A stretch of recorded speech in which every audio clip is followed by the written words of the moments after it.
Salut à tous et bienvenue dans la causerie du travail de l'ombre. Eh bien bonjour à tous, je vois qu'il y a déjà du monde, je vois qu'il y a déjà des abonnements, il y a Chips Ketchup qui s'est abonné, il y a Alilou944, voilà merci à vous. Eh bien écoutez, notre petite émission quotidienne, notre petit moment de liberté, on nous dit salut dans le chat, salut Chips Ketchup. Notre petit moment de liberté pour revenir sur la qualification en Coupe de France face à Montpellier. Il y a Comorien aussi qui est au rendez-vous. Salut les amis. Je vois qu'on commence à avoir des fidèles, c'est super cool. Donc oui, pardon, mais on a encore un abonnement Diapro 21, etc. Bonsoir à tous, bonsoir. Il y a l'excellence de l'exécution. Ça c'est un pseudo. Voilà, bonjour à tous. Donc, je le disais, on va revenir sur le match face à Montpellier. Et puis, puisqu'on est à quelques heures du match face à Lyon, on va commencer à en parler un petit peu, essayer de se projeter et puis finir comme d'habitude avec notre petite partie prono. Il y a Diapro qui nous dit salut. Et comme vous le savez, je viens toujours avec un invité de marque, un invité de classe. Et aujourd'hui, j'ai l'honneur vraiment de recevoir monsieur Mathias Ribeiro. Comment tu vas, Mathias ? Ça va très bien, merci beaucoup de l'invitation. Bonsoir, bonjour à tous. Et merci encore une fois, je suis très content d'être là. C'est cool. Tiens, on a dans le chat, ça te salue aussi. On a Pep du 1301 qui nous dit salut, c'est la première fois que je viens en live. Tes vidéos sont excellentes. Écoute, bienvenue sur ce nouveau contenu. Voilà, tu vas voir, on a un peu plus de liberté. On échange un maximum avec le chat et tout. Donc c'est cool. Tiens, Mathias, est-ce que tu peux baisser un tout petit peu ta caméra qu'on te voit encore mieux? Ça serait parfait. J'aurais dû te le dire avant. Mais comme ça sera royal. Voilà, nickel. On est bon? Super. Je dis un peu bonjour à tout le monde parce que je sais que c'est un peu le truc qu'il faut faire sur Twitch. Il y a Matzel qui nous dit ça. On a un abonnement de Azertier. Bref, c'est royal, ça s'agite. C'est super. Écoute, on va basculer un petit peu sur le match qu'il y a eu samedi. Comme vous le savez, on va essayer d'aborder le côté tactique de la rencontre. Et je vais commencer gentiment. Je vais te poser une question assez simple. Est-ce que c'est pas l'année ou jamais ? Parce que depuis 89, je me suis noté ça, une finale OM Monaco qu'on a remporté 4-3 avec un triplé de Jean-Pierre Papin, je m'en souviens, c'est totalement faux, j'avais 3 ans. Voilà, on a pu gagner la Coupe de France. PSG éliminé hier soir, Lyon éliminé dans les conditions qu'on connaît. Est-ce que c'est pas l'année ou jamais, Mathias ? On dirait quand même l'année ou jamais. Disons que c'est une année en tout cas qui laissera des regrets si jamais on va pas au bout, ça c'est certain. Après, tu as quand même Nice, surtout là-bas, c'est une grosse étape. Ouais. Surtout que on va y arriver dans un côté un peu plus tactique, mais on a vu le match de Nice hier contre le PSG, bloc bas, etc. C'est à l'extérieur. Nous, on sait que on est bon à l'extérieur, mais les blocs bas, ça peut poser problème. Donc, si jamais on va pas au bout, il y aura des regrets. C'est sûr que ça ressemble à l'année ou jamais, mais il y a encore quand même beaucoup de chemin. Ouais, je suis assez d'accord avec toi. Évidemment, on est un peu ravis de ce qui s'est passé hier et de cette élimination parisienne. Mais bon, si on se fait éliminer au prochain tour contre Nice, voilà, est-ce qu'on n'aura pas encore plus de regrets en fait que s'être fait éliminer finalement par le Paris Saint-Germain ? Faut pas oublier qu'il reste Monaco aussi quand même. C'est un concurrent sérieux. Et puis il y a toujours les petits poussés, mais bon. On va pas se mentir, là, ça serait vraiment une faute très grave contre le petit poussé. Mais c'est vrai qu'on a la sensation, je sais pas ce que tu en penses, mais avec cette équipe, cette mentalité, la mentalité du coach, je sais pas, on a la sensation que cette Coupe de France, ça peut être, tu vois, l'année aussi par rapport à ça, par rapport à la mentalité, par rapport à ce qui se dégage de cette équipe. J'ai la sensation qu'on peut faire un coup, tu vois, qu'on est un peu, qu'on peut être en mission sur ce trophée où il nous reste finalement plus que 3 matchs pour remporter un trophée. Carrément, et en plus de ça, déjà, Sampaoli, comme tu l'as dit, il a toujours dit, la Coupe de France, c'est une compétition qui valorise beaucoup, et il a bien raison, parce qu'en plus, je pense qu'il a compris aussi que c'était le cas pour les supporters de l'OM. C'est une coupe avec laquelle on a beaucoup d'attachement, en plus, parce que ça fait quelques temps qu'on l'a pas gagnée. Et puis, en vrai, tu as aussi des indices dans le jeu et dans les 11. Si Paul Lopez joue, alors que c'est Mandanda qui a joué tous les matchs jusqu'ici, tu vois, contre Montpellier, c'est aussi que tu prends vraiment la coupe à la... Alors, la coupe au sérieux, apparemment pas l'adversaire à la légère, de ce truc-là, c'est que Mandanda se serait plaint d'une petite douleur à la cheville. J'ai entendu, ouais. Et c'est ce qui a fait qu'il n'a pas joué. Mais on va pas se mentir, quand tu joues peu et que le moment où tu peux jouer, tu te trouves une petite douleur à la cheville, Bon. Déjà, et puis en plus, on va en parler dans l'émission, tu vois comment il a utilisé Paul Lopez. Tu sens aussi qu'il était content de l'avoir aussi, peut-être son numéro 1, tu vois. Ouais, on va y revenir, on va justement pouvoir s'appuyer là-dessus en image. Et ben écoute, puisque t'en parles, on va pouvoir basculer plus en détail sur la rencontre. Je vais commencer à te lancer sur quelque chose. J'ai cru voir ça passer sur ton Twitter. Tu avais parlé que tu étais agacé par notre manque pardon, d'efficacité. Tu vois, j'ai noté quelques stats. Sur cette rencontre, on est à 68% de possession de balle. On fait 28 tirs. Et finalement, j'ai envie de dire, on n'encadre que 7. Je crois que tu as été un peu agacé sur ça. Je peux avoir ton ressenti là-dessus? Bah, en fait, c'est comme beaucoup de monde, je pense, on a un peu ce syndrome d'une équipe qui essaie d'avoir beaucoup de maîtrise, qui essaie de décaler le bloc adverse, qui essaie de créer des décalages. Alors, ça marche pas toujours, etc. On est une équipe qui tire très peu de loin. Tu as l'impression, en fait, que c'est une équipe qui cherche la position parfaite, le tir parfait Ouais, pour enchaîner, tu vois, et essayer de se créer des occasions. Alors que des fois, ce serait peut-être bien aussi d'avoir un peu plus de spontanéité. Tu as des joueurs comme Guendouzi, Camara, Payet, même qui peuvent frapper de loin. Et j'ai été parfois un peu agacé, tu vois, par ce truc de il nous faut l'occasion parfaite dans la surface pour finir. Et il y a encore un peu ce. C'est pas exactement pareil parce qu'il est déjà dans la surface, mais tu vois, contre Montpellier, là, oui, j'ai souvenir que Lirola, à un moment, il a un ballon et il contrôle, il se remet intérieur pour ouais, finir. Alors que le ballon, il arrive dans la surface, il a un peu d'espace. T'espères qu'il enchaîne rapidement, tu vois. ouais. Toi, au-delà de ça, ce qui te dérange, c'est plus le manque de spontanéité, j'ai envie de dire, quoi. Ouais, exactement. Ouais. Exactement. Ça marche. Écoute, on va revenir sur ce que j'ai sorti lundi en tant qu'analyse. J'aime bien revenir, en tout cas en début d'émission, rapidement sur mon analyse parce que ça me permet, avec les gens présents dans le chat, s'ils ont des questions, s'ils ont la moindre remarque, tu vois, de pouvoir échanger en direct et de pouvoir répondre plus simplement aux questions que via quelques tweets, etc. Je ne sais pas si tu as vu, Mathias, mon analyse de Une partie, lundi. ouais. J'ai eu une bonne partie même. Ça veut dire que c'était trop long alors. Ah non, J'étais pas du chambre. tout. Non, non, non, non. J'étais chambre. T'inquiète pas, j'essaie de lire le chat en même temps. On nous dit on va tomber contre Château de Versailles. C'est pas gentil ça, Goulams. Payet l'a dit en conf. Ils savent pas pourquoi, mais à domicile, ils essaient de rentrer avec le ballon dans la cage. Effectivement, c'est un vrai. truc. Voilà, ça manque parfois d'un peu de. Je pense que c'est ça, un peu de spontanéité, de prise de risque aussi. On est dans le contrôle total. Et parfois, ce côté contrôle total peut forcément avoir des inconvénients. Il faut trouver le juste équilibre. Et pour le moment, effectivement, la balance penche peut-être du côté plus du contrôle que de la prise de risque. Mais voilà, c'est une jauge qu'on va pouvoir, à mon sens, ajuster au fil de la saison. Et c'est des points d'amélioration qu'il va falloir que l'on ait.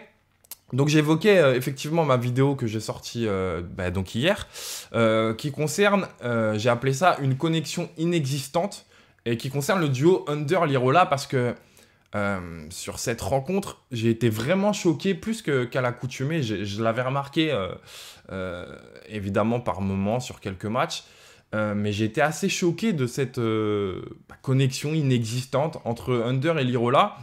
Alors, précision tout de même que je tiens à faire, que peut-être certains ont zappé un petit peu parce que je l'ai vu dans les commentaires, c'est que, bon, déjà par rapport à la tactique, quand on a Lirola, la présence de Lirola, on joue à 4 derrière. Donc ça, c'est important de le comprendre. Que par exemple, quand on joue avec Rongier en latéral, mais post-hybride, qui vient rentrer dans l'axe du terrain, etc., c'est différent. Et ça me semble même volontaire que parfois on laisse Under totalement isolé sur ce couloir pour venir faire des différences, dribbler, etc. C'est recherché, c'est voulu. Or, là, quand on joue avec une défense à 4 et donc un véritable latéral en la présence de Paul Lirola, notre jeu doit s'adapter. Et c'est ce que j'explique en conclusion, il me semble. C'est que si effectivement on loue le côté hybride de notre tactique, du fait qu'on ait énormément de joueurs qui sont capables d'être polyvalents et de jouer à plusieurs postes, là où il faut qu'on travaille, à mon sens, et notamment du côté de Under, c'est cette polyvalence dans nos choix et du fait que, tu vois, quand on change de tactique, on doit aussi plus ou moins changer, pas de mentalité, mais comment exprimer ça mieux, en tout cas, de créer les actions, on doit forcément s'adapter suivant le dispositif dans lequel on joue. Et à mon sens, Under, hier, pardon, pas hier, samedi soir, il a joué comme si on jouait à trois défenseurs centraux et il n'a pas du tout utilisé Lirola. Et donc, pardon, on n'a pas les séquences qui sont invisibles. Comment se fait-il? Petit problème technique, on règle ça rapidement. Mais écoute, déjà, tu peux nous donner ton avis, Mathias? Est-ce que tu es assez d'accord avec ça? Ouais, je suis entièrement d'accord. Et même pour aller même un peu plus loin, deux choses déjà. C'est quelque chose qui, il me semble, si je dis pas de bêtises, la première fois qu'ils sont alignés tous les deux, c'est à Monaco. Et à Monaco, c'est peut-être après Lens le meilleur match de l'OM cette saison. Et on avait déjà vu qu'il y avait un manque de connexion alors que le match avait été excellent. Et surtout, pour aller plus loin, moi j'ai l'impression, dans une certaine mesure évidemment, que le problème qu'on a avec Milik est le même problème qu'on a avec Lirola. Dans le sens où c'est des joueurs qui sont faits pour évoluer dans un certain cadre, pour évoluer dans une équipe bien définie. C'est des joueurs qui sont évolués en gros dans un truc très, pas scolaire, mais très solide. Tu vois, pas liquide comme on a avec justement Sampaoli, où tout le monde se déplace, c'était hyper etc. intéressant cette intervention sur RMC, effectivement. Et voilà. Et du coup, je vois un peu les deux dans le même sac parce que tu vois, les deux l'année dernière étaient hyper efficaces, Lirola et Milik au même moment, dans le même OM avec Lirola un peu plus haut, piston, avec des centres, etc. Et là, quand on leur demande de s'adapter un peu, de faire plus de choses, de se déplacer, c'est tout de suite plus compliqué. Et du coup, je vois les deux un peu dans le même problème. Et oui, Under, c'est sûr que il a des problèmes à intégrer Lirola avec lui. Après, il y a deux. Je le vois un peu de deux manières différentes. La première, c'est que il joue 90% de ses matchs sans lui, donc déjà c'est pas facile. Et puis la deuxième, c'est que selon moi, Lirola est pas exempt de tout reproche, et tu le dis d'ailleurs dans ta vidéo. Tu vois, il y a même une action où en première mi-temps, quand Under déborde côté droit, il passe et il se rentre dedans. Oui, c'est ça. Tu peux pas faire plus expressif que ça, quoi. Exactement. C'est Lirola d'ailleurs qui coupe la course d'Under et pas l'inverse. Donc c'est sûr que... non, oui, ouais. Alors, donc pour toi, sur la séquence où il se rentre dedans, pour toi, le problème vient de Lirola? Pas forcément de Lirola, mais en fait dans le sens où le joueur qui n'a pas le ballon doit regarder celui qui l'a et faire attention à l'éviter. C'est plus dans ce sens-là, tu vois. Ok, alors tu vois, sur cette séquence, je suis pas d'accord même, j'ai envie de dire. J'essaie de lire les commentaires en même temps, c'est intéressant. Donc il y a quelqu'un qui nous dit encore sous le choc de la vidéo. Il y a MPG Laurent aussi qui nous fait un coucou. J'ai l'impression que nos joueurs ne sont pas faits pour marquer, donc le manque d'efficacité devant le but. Ça, c'est le sujet qu'on avait abordé précédemment. On nous dit, sauf que là, c'est Payet qui l'oublie. Il était très dispo samedi dernier. Je suis assez d'accord sur le coup que Lirola ne sait pas où se situer avec Under. Rongier rentre au milieu, mais Lirola ne rentre pas et se projette vers l'avant. Ça, c'est intéressant. Du coup, Under se sert de l'appel uniquement pour rentrer et tirer. Donc, effectivement, c'est ce que j'essaie d'expliquer. Dans le sens où Under doit s'adapter aussi à ce nouveau dispositif et donc à la présence de Lirola. Et pour le coup, là, je vais être un peu en désaccord avec toi sur cette action où il se rentre dedans. Parce que, à mon sens, en fait, Under ne fait pas le bon choix en allant dribbler, surtout en fait, parce que lui, il a vraiment la vision des choses. Et quand il va dribbler dans cette zone, dans la zone où Lirola fait l'appel, à mon sens, c'est Under qui soit doit lui donner, soit s'il lui donne pas, doit dribbler dans une autre zone, donc en rentrant dans l'axe ou un autre endroit, mais ne doit pas venir effectuer son dribble à ce niveau-là, quoi. En revanche, encore une fois, pour pas être tout noir ou tout blanc, là où je suis assez d'accord sur Lirola et tout, c'est que parfois dans le comportement, dans ce qu'il dégage corporellement, etc., voilà, il y a rien qui se passe, il n'y a pas de... Tu vois, il ne dégage pas non plus une envie de lui donner le ballon, etc. Mais on va reprendre, tu vois, là, je vais vous montrer une première séquence, j'ai réglé le petit problème technique, désolé pour ça. Tu vois, sur cette première image que j'ai montrée, on est à la 4e minute, on est très tôt. Il y a Payet qui nous fait un renversement de jeu à l'opposé et qui trouve... Ah pardon, j'ai fait une petite erreur, c'est pas vrai, les petits problèmes techniques.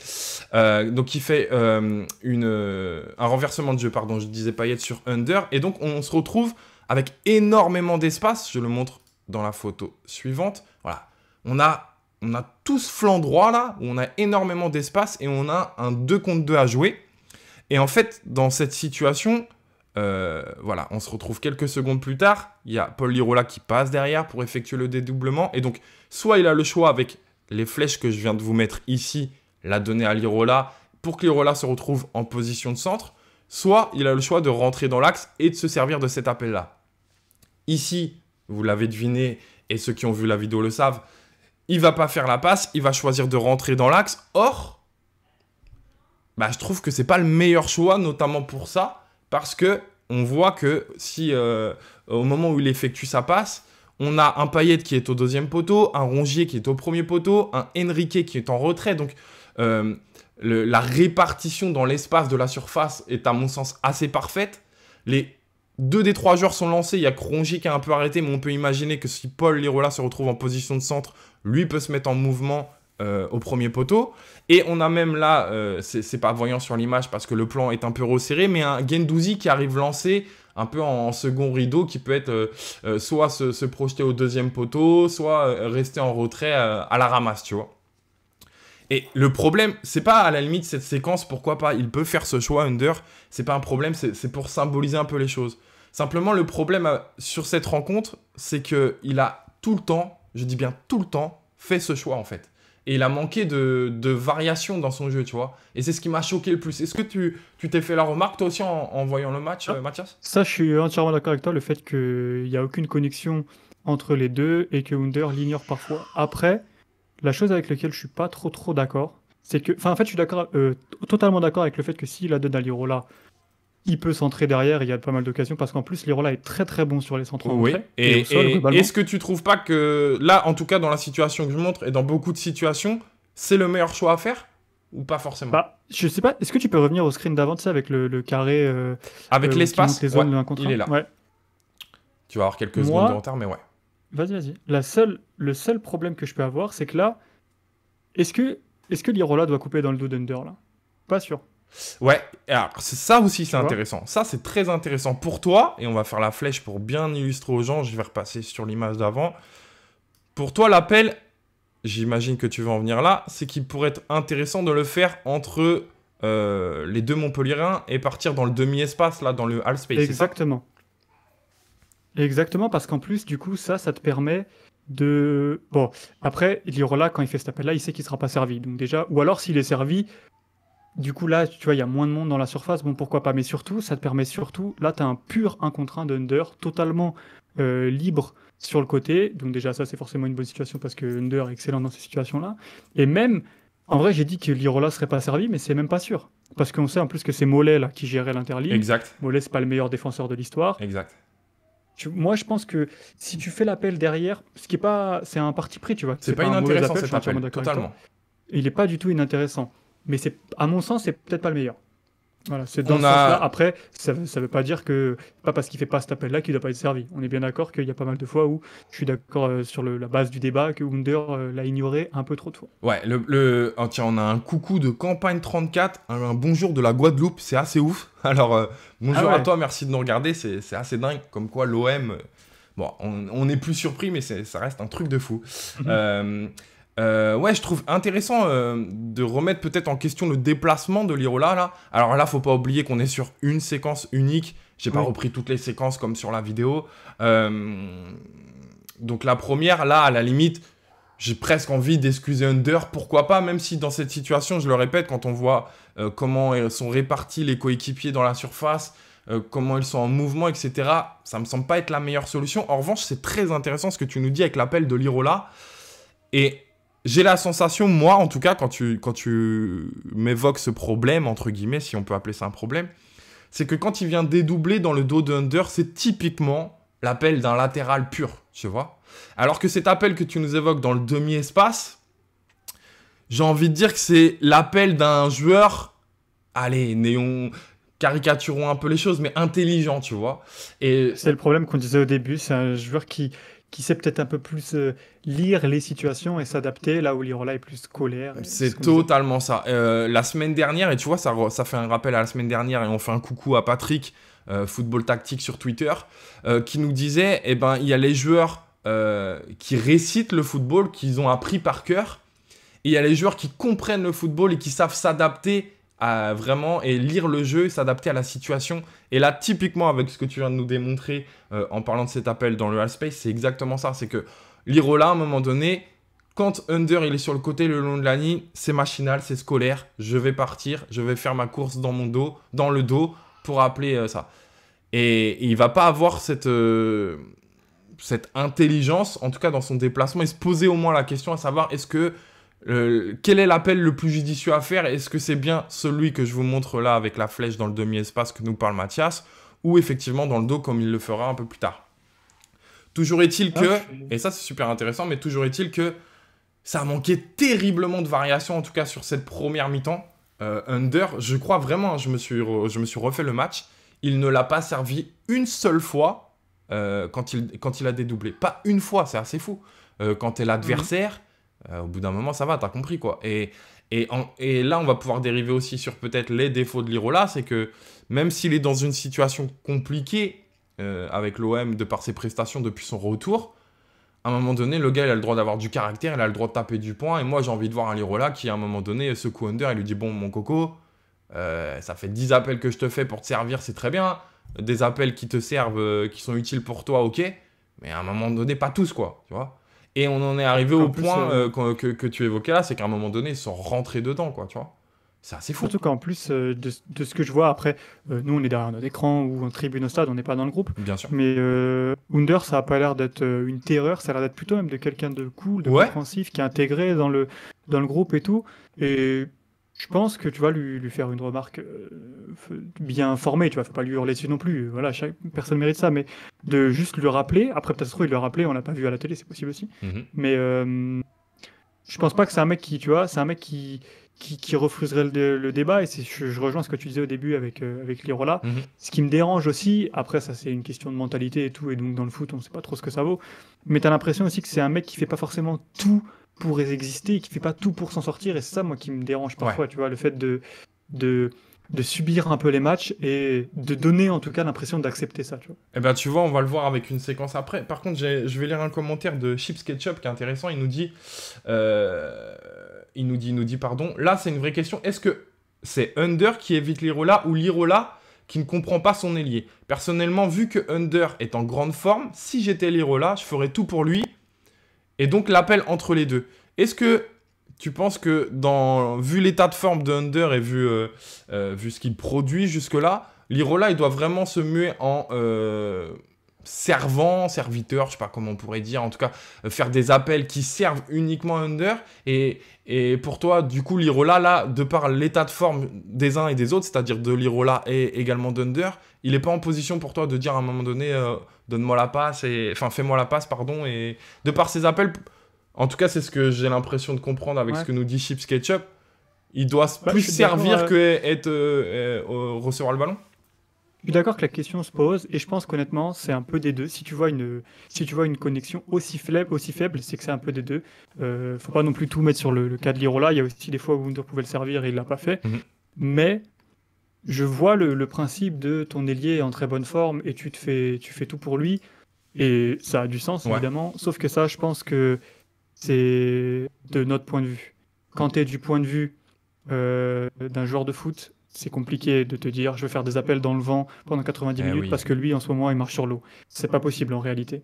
Et du coup, même si c'est peut-être ce qui aurait été le plus efficace, il faut que Under aussi sache intégrer son latéral dans le jeu, parce que tu obtiendras le meilleur de lui si lui aussi a ce qu'il demande, tu vois. Ça marche, c'est pas du 100-0 quoi.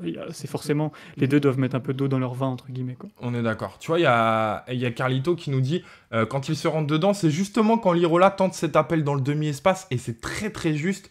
Under n'a pas l'air d'être très intelligent aussi, il rentre pour frapper à chaque fois, et il y a Karim 13011 qui nous dit, et qui est apparemment un nouveau sur le chat, donc merci d'être là, qui nous dit Under doit faire ce que le jeu demande. Mais en fait, je crois qu'il a la conclusion parfaite de notre petite séquence là sur Under Lirola, c'est que à un moment donné, Under il doit faire ce que le jeu demande et arrêter. En tout cas, sur cette rencontre, vraiment, encore une fois, c'est une analyse sur cette rencontre. Je suis pas là pour déglinguer Under, heureusement qu'il est là. Depuis le début de la saison, c'est incroyable ce qu'il fait. Mais à un moment donné, Under, il doit faire ce que le jeu demande. Et là, à mon sens, il a été à contre-courant, à contre-jeu de tout ça, tu vois. Après, il y a juste un truc avec lequel je suis pas trop d'accord. C'est le fait que... Alors déjà, je dis pas que Lirola est bête, mais je pense pas que ce soit un latéral particulièrement intelligent. Par contre, le fait que Under soit pas trop intelligent dans le jeu, je suis pas forcément d'accord. Oui, forcément, il rentre beaucoup à l'intérieur parce que c'est un gauche à droite. Mais Mais déjà, il s'est varié entre frapper, centrer. On l'a vu aussi jouer à gauche, alors que c'est vraiment compliqué pour lui. C'est vrai. Joueur pas intelligent, je vois ce que Carlito veut dire et qu'il doit peut-être des fois avoir une intelligence situationnelle un peu plus élevée Oui. ou essayer de prendre un peu plus en compte ce qui se passe autour de lui. Mhm. Mais je pense que, comme tu l'as dit tout à l'heure, c'est une séquence, voire même un match si on faut être élargit un peu mesuré. le spectre. Tu vois, faut pas. Bien sûr, faut tu- être mesuré. Voilà. Qu'est-ce qu'on nous dit dans le chat? Va falloir bosser la connexion entre les deux. Effectivement, je pense que... En tout cas, je pense... et d'ailleurs, c'est... Tiens, pour rester sur quelque chose de positif sur ça, la deuxième mi-temps, Lirola, il joue que 10 minutes. Mais pour le coup, Under, il l'a servi... Pendant 10 minutes, il l'a servi, tu vois. Et je me suis dit, quand j'ai vu la reprise de la deuxième mi-temps, je me suis dit, tiens, est-ce que le coach ne lui a pas fait la remarque à un moment donné et qu'il n'a pas essayé de s'adapter? Alors, ça a duré que 10 minutes. Et pour être très honnête, c'est pour ça que je ne l'ai pas mis dans la vidéo, c'est que les passes qu'il lui donne elles sont un peu à contre-temps. Les appels sont moins tranchants de Lirola, il y a moins d'espace, etc. Donc, l'efficacité s'en ressent. Mais sur ces 10 minutes-là, bah, je sais pas, il a dû faire 5-6 passes à Lirola alors qu'il en a fait quasiment 0 en première mi-temps, quoi. Donc, Et en plus, si je peux juste rajouter quelque chose qu'il faut prendre en compte sur Under, selon moi. Under, donc quand il joue avec Lirola, c'est compliqué, mais il faut pas oublier que Under, quand c'est pas Lirola, il ne joue avec. Il n'y a aucun latéral qui vient autour de lui dans son dos. C'est Rongier. Et Rongier, quand il a le ballon, il va au milieu. Il n'y a jamais personne qui vient dans son dos, jamais personne qui vient devant lui. Ouais. Et du coup, là, tu lui demandes vraiment de jouer totalement différemment. Exactement. Donc, ça explique pas tout, attention. Hein. Mais c'est pas genre il passe d'un latéral à un autre. Non, ça il passe de personne à quelqu'un autour de lui et ça, faut aussi le comprendre. Ouais, c'est ça. On en revient au point et à ma conclusion que je disais. Attention, Under, dans ce système hybride, doit adapter également son jeu à cela. On finit juste avec une dernière séquence pour vous montrer que c'est... Et là, on va parler plus de Lirola, ça va vous surprendre. Mais vous voyez, sur cette séquence, Lirola, il est totalement isolé. On voit Under, je vais vous l'entourer si vous voulez voir. On voit Under ici qui est au point de peine... Ah, petite erreur, évidemment. Je vous jure que dans 5-6 émissions, je maîtrise à merveille. C'est encore compliqué pour moi. Là, on a Under qui est ici, là, vous voyez, au point de penalty. Et donc, qui a fait rentrer complètement son latéral. Et donc, on a Lirola qui est totalement isolé. Et je ne sais pas si vous vous souvenez, mais Rongier, sur cette séquence, eh ben, il va refaire demi-tour et il ne va pas servir Lirola. Alors, sur cette séquence, je ne vais pas vous mentir, en live... Je me dis, fou, qu'est-ce que tu fais, Rongier? À un moment donné, personne ne veut jouer avec Lirola. C'est quoi ce bordel, quoi? Il y a un vrai problème. Puis avec le recul, à revoir les séquences, je trouve que Rongier est évidemment fautif. À un moment donné, là, il faut le servir. Un petit extérieur pied gauche ou un intérieur pied droit, là, ça me paraît pas bien compliqué pour Rongier. En revanche, ce que je veux qu'on observe ici, c'est l'attitude de Lirola. Il est absolument pas en mouvement, en fait. Il a arrêté, il attend. Et une fois que Rongier va faire demi-tour, il va lever les bras et il va se plaindre de ne pas recevoir le ballon. Sauf que, je vais pas vous l'apprendre. Pour recevoir le ballon, il faut être en mouvement. Pour être vu, notamment par Rongier, là, qui, observez-le quand même, est assez bien cerné. C'est rapide.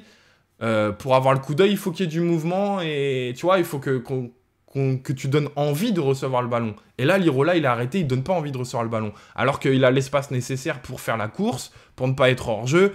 Vraiment, il n'y a aucune excuse. Et donc, il y a ce côté pour ne pas être, tu vois, tout blanc ou tout noir. Évidemment qu'il y a ce côté où on ne joue pas avec Lirola et c'est assez surprenant. Maintenant, le fait que Lirola ne vive une période difficile, eh ben, c'est en partie à cause de Lirola. C'est aussi en partie à cause de ses coéquipiers et ça, je tenais à le souligner. Maintenant, dans cette période-là, j'ai envie de dire, tu vois, il faut mettre un coup de pied dans le sac, là, il faut se secouer un peu. Et là, dans cette attitude-là, quand tu lèves les bras, juste non, quoi. Fais un appel, rage un peu, tu vois, j'ai envie de te voir sauter, taper sur la pelouse, je sais pas, non, je dois être servi. Et te remettre aussi en question et te dire à un moment donné, si j'étais en mouvement, si tu vois, dans l'attitude, tu dois dégager quelque chose aussi. Et ça, on ne l'a pas avec Lirola, tu vois. Ah, c'est sûr. Après, je sais pas si c'est sa façon d'être, tu vois, je pense pas, même si l'année dernière on le voyait un petit peu plus expressif parce que ça marchait mieux. Je pense juste qu'il est pas comme ça. Après, là, honnêtement, sur cette séquence-là isolée, oui, il doit être en mouvement, c'est incontestable. Mais le débat, enfin, si Rongier le sert, le débat il s'arrête, quoi. Là, bien sûr. Rongier, la balle, elle est sur son pied droit, même si j'ai l'impression qu'il s'appuie avec le pied droit. Donc, bon, voilà, même pied gauche. Après, Mollet, je pense qu'il va vite venir couvrir Lirola, mais tu dois, là, c'est impossible de. Là, comme on disait, là, le le servir, jeu. mais. Ouais, le jeu le demande, là, il faut servir, c'est tout pour la ligne, quoi. Mais bon, après, c'est vrai que le truc, c'est que Lirola, tu vois, dans cette équipe, il y a beaucoup de joueurs de caractère. Ouais, Payet en est un, Guendouzi en est ouais. un, Rongier en est un, Camara en est un, Under en est un. Et Lirola, le fait qu'il soit un petit peu plus timoré mentalement, je pense que ça peut peut-être un petit peu jouer en sa défaveur, ça aussi. Ok, donc voilà. C'était la petite période qu'on revenait sur mon analyse. Je pense qu'on est assez d'accord. Je vois sur le chat des gens qui nous disent dans l'attitude, c'est très limite Lirola depuis son transfert définitif. Il y a Scaraboule qui nous dit, comme on dit, c'est l'appel qui provoque la passe. Voilà, on est tous à peu près d'accord. Mais voilà, je sais qu'en ce moment, on est en train de taper plus ou moins sur Lirola et sur ce qu'il est devenu depuis son transfert définitif. Et je voulais montrer un peu, tu vois, contrebalancer un peu et montrer que, attention, tout n'est pas que de la faute de Lirola et que sur ce match, je l'ai trouvé intéressant sur plusieurs appels et il n'a pas été servi. Voilà, c'est tout simple, hein, mais à un moment donné, s'il est servi, il fait son fameux centre là qu'il maîtrise bien, souvent en retrait là. On marque là-dessus, on se dit c'est le retour de Lirola, ça y est, il revient en forme et tout. Alors que il a fait finalement les mêmes appels, c'est simplement qu'il n'a pas été servi quoi. Donc attention encore une fois quand on critique des joueurs et tout, à prendre le contexte, bien tout prendre en compte. Maintenant, on est d'accord, Lirola vit une période difficile. Il a eu des matchs où les appels étaient très mauvais, etc. Le match a fait que ça a été le moment idéal d'en parler, quoi. Mais attention à ne pas l'oublier. Je pense que si on arrive à jouer avec lui, vraiment, en plus, il peut être précieux, quoi. On l'a vu l'année dernière. Euh, Maintenant, je pense que là où il touche à ses limites, c'est effectivement dans ce côté hybride, dans cette intelligence de jeu, dans la façon dans la façon dont joue Sampaoli, c'est hyper important. Et est-ce que là, on n'a pas touché à certaines limites du joueur? C'est une question qu'on peut se poser et qu'on verra rapidement. C'est possible. Et on reverra très rapidement, puisqu'il est annoncé titulaire pour ce soir. Exactement, exactement. Et on en parlera un peu plus tard dans l'émission. Exactement. Est-ce que tu veux qu'on bascule sur quel joueur? Je sais qu'on a préparé des séquences sur... Eh ben, si, on peut basculer sur Enrique. C'est intéressant d'avoir ce qui se passe à l'opposé pour... À titre comparatif, à titre voilà, dans la bascule, dans la balance, voir comment ça peut se passer. Alors, c'est Mathias qui nous a réservé des séquences, qui a travaillé cet après-midi. Donc, n'hésitez pas à le féliciter, à l'applaudir dans le chat, parce que vraiment, c'est très cool d'être venu avec des séquences, c'est hyper intéressant. Et j'ai fait exprès de les regarder un petit peu, évidemment, pour ne pas être totalement perdu, mais de pas trop zioter plus que ça, pour vraiment avoir ton avis. Et pouvoir en discuter un maximum là-dessus. Alors, je choisis la bonne photo qui est celle-ci. Tu vas avoir un petit décalage, on attend ton avis. C'est sur une phase de transition où Enrique, alors je vais l'entourer, il est ici, évidemment, balle au pied. Et qu'est-ce que tu voulais nous montrer ici? Ça y est, en live, tu as l'image? Ouais. Alors là, en fait, c'est deux choses qui sont chronique chez l'OM et Enrique. C'est pour ça que je trouvais ça super intéressant. C'est que la première, déjà, chronique, c'est que tout le monde l'a remarqué, et c'est très agaçant chez beaucoup de monde, du moins, moi le premier, c'est que l'OM ne joue aucune transition. Ouais. Enfin, aucune. Très peu. Très peu. Tu as une équipe, comme on l'a dit, qui veut énormément de contrôle, qui demande tout le temps de calmer régulièrement, qui a du mal à mettre de la vitesse devant, alors que tu as Under et Enrique qui sont des attaquants qui justement en ont. Et sur cette séquence-là, tu as l'impression que c'est arrêté. Enrique, vous voyez sa jambe droite, et il va la lancer vers l'avant pour faire un crochet extérieur, pour revenir derrière le joueur qui arrive au duel derrière le Montpellier. Exactement. Alors que là, il a de l'espace devant lui. Payet fait un appel vers la ligne de touche là-haut, donc il va emmener le latéral avec lui. T'as Under qui fait un appel à l'opposé. Bref, t'as de l'espace pour avancer, t'as de l'espace pour faire quelque chose. Et je trouve ça dingue. Après, le screen, évidemment, met en valeur ce que je veux dire, parce que c'est une phase arrêtée, c'est plus important de le regarder en mouvement, même si, bon, voilà. Mais là, quand tu vois la phase arrêtée, tu dis il peut pas revenir en arrière, c'est pas possible. Et là, Enrique va revenir sur son pied droit en arrière, et c'est quelque chose que je trouve chronique chez l'OM, et en plus de ça, ça démontre pas mal de choses chez Enrique. C'est un joueur qui a un peu plus de mal, c'est un joueur qui a un peu plus de mal aussi mentalement, un peu à l'image de Lirola. C'est un joueur qui est timoré, qui est timide, alors que là, il doit juste prendre ses deux jambes et aller vers l'avant assez simplement, quoi.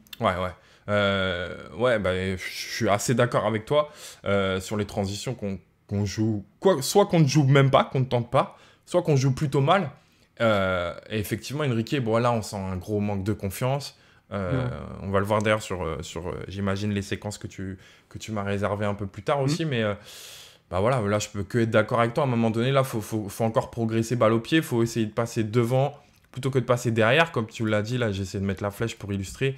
Alors, désolé, on ne peut pas utiliser les séquences, évidemment que ça serait beaucoup plus parlant en Ah oui, bien vidéo. sûr. Je le répète pour ceux qui le découvrent peut-être sur Twitch. Malheureusement, pour des questions de droit et tout, je vais avoir des problèmes, donc on utilise uniquement des images. On essaye d'être le plus simple possible dans nos propos, de mettre quelques flèches et tout pour être le plus clair possible. N'hésitez pas à nous dire si, encore une fois dans le chat, si vous avez la moindre question, si à un moment donné c'est pas clair dans le vocabulaire ou dans ce qu'on évoque. Vraiment, je suis là pour éclaircir un maximum les choses et pour échanger avec vous. J'essaie à travers ma séquence de vulgariser au maximum le truc, mais c'est pas toujours simple d'avoir voilà, la bonne tournure de phrase pour que ça soit vraiment clair et précis. Donc voilà, n'hésitez surtout pas. Pardon pour cette petite parenthèse. Et donc, ouais, là, sur Enrique, il faut clairement qu'il progresse balle au pied. Plutôt que de passer derrière le Montpellier, il doit passer devant, effectuer cette course un peu en diagonale pour se retrouver devant. Et puis bah, après avoir under, je pense qu'il va être difficile à toucher. En tout cas, Payet, tu vois, tu peux trouver Payet sur la Mais Payet gauche. va peut-être lui ouvrir un peu l'espace et tout. Et puis en plus, ce que je trouve vraiment dommage, c'est que tu vois, on est dans une saison où on va jouer face à pas mal de blocs bas. Ouais. On a déjà joué face à pas mal de blocs bas et on a parfois du mal face à ce genre de blocs, comme Ouais. un peu Montpellier là. Mm. Et les seules solutions où tu as de l'espace, les seules solutions où tu peux mettre de la vitesse assez facilement, bah tu les utilises pas. C'est vrai. Tu vois, c'est frustrant un petit peu. Ouais, totalement. On va passer sur l'image d'après qui est, je vais être très clair, tu m'as mis le même décrochage que Guendouzi.